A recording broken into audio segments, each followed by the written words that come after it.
I meant to be on here yesterday because yesterday was World Suicide Prevention Day and I am a suicide survivor.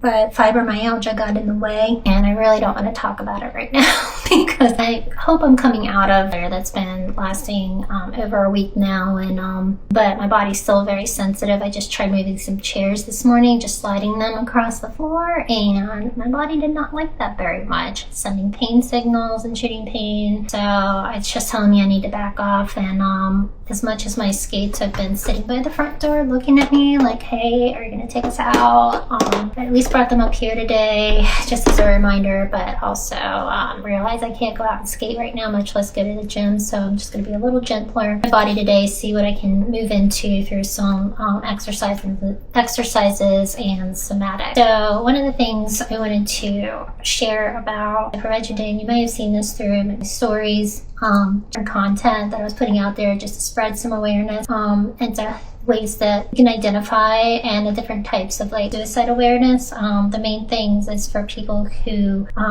deal with and fight suicidal thoughts, which I can relate to, have lost someone died, also one I can relate to, has survived an attempt one time, love someone who is suicidal, yes and yes, myself included, showing that self-love and showing up every day.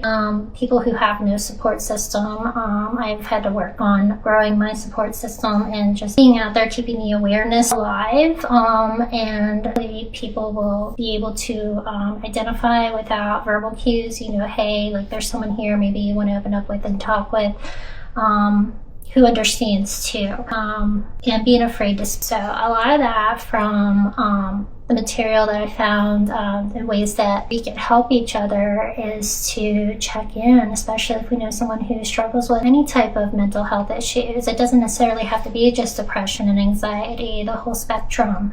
Anyone can struggle with this and suffer with it. And if someone's showing signs of feeling like worthless or useless or like feeling like giving up even on anything in their lives, like that can be a cue. So I pay attention to those things, and suicide prevention, it's something that needs to go around year round. And then the other thing too is the Sure Keep Going has the I as a semicolon, and that semicolon is part of the Semicolon Project, which basically the semicolon is used in a sentence as a continuation of the sentence, and that represents with the Semicolon Project, that represents our lives, and that semicolon is the choice to continue on with our story, to say what we need to say and not giving up. So, and I didn't know about that until I went through recovery.